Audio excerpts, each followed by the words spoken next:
Welcome to this Windows and Computer channel, and interesting little update here. We're just going to talk about there's a few little things that Microsoft did acknowledge as problems that I will mention here. So map drive, if you got mapped network drives in Windows 10, they might break after the upgrade. There is a script on the Microsoft website. They do offer a script to fix this issue. So apparently after you run the script, things are back to normal.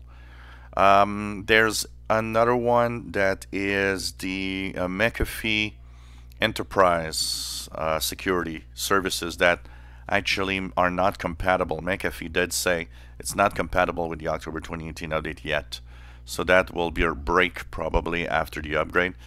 It's not technically a Windows problem. It's really much more of a McAfee not updated yet its services to run October 2018 update.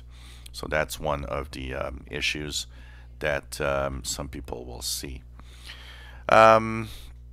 So basically, the October 2018 update is rolling out now.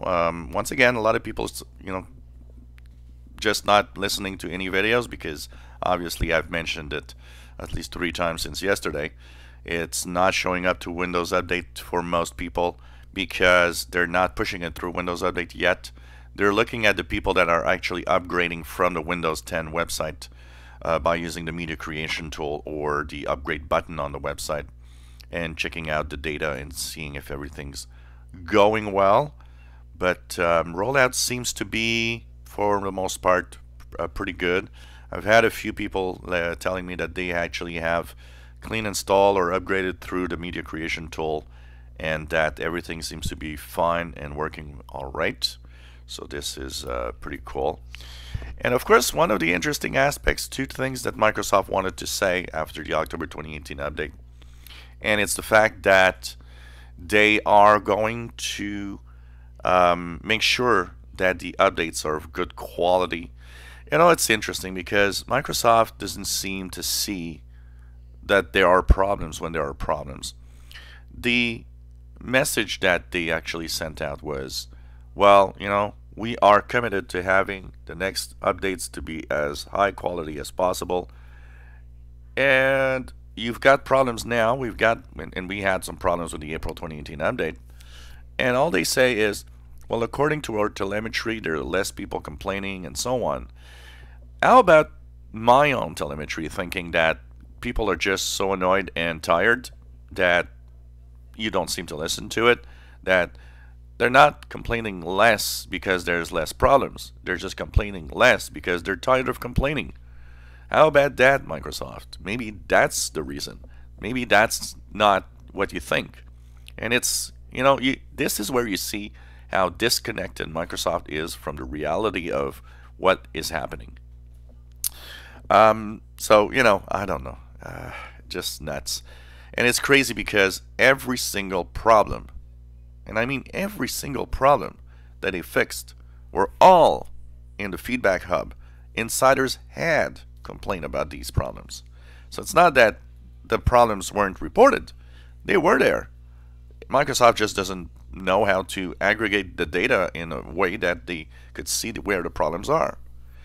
And finally, well, the last bit of information we've got, and I don't know up to what point this is going to be, there's going to be, apparently sometime in 2019, a Windows Update dashboard. Now, is that an app we're going to have, or is it just a dashboard on a website? I would guess it's probably a dashboard they'll have running up on the website, maybe. That dashboard will actually talk about each Windows updates, both the cumulative security updates we get and the feature updates, like the October 2018 update in this case. Apparently it will actually show and explain what these are, and it will also give you a list of what is the most common problems people are reporting. Now, if that would be well done, it could be interesting, and it could actually mean, well, you go there and you look at what problems are reported. If it's a problem that I might have because of my configuration, I'll know about it, and hey, I might just not upgrade right now. So I don't know, it's an interesting thing here. What will that be and what will it show exactly? It's anyone's guess. So that's where we are right now. Of course, once again, no, it's not showing up in Windows Update right now. So people that are on 1803 and saying, well, I'm not getting this thing. Yeah, you're not. Like most people are not. Because you gotta do it through the Windows Update manually and want to have this in order to get it right now. It isn't in the Windows Updates right now. So, I don't know when it's going to be or going to appear in the Windows Updates for most people. But right now it's not there yet. If you enjoy my videos, please subscribe, give us thumbs up, and thank you for watching our videos.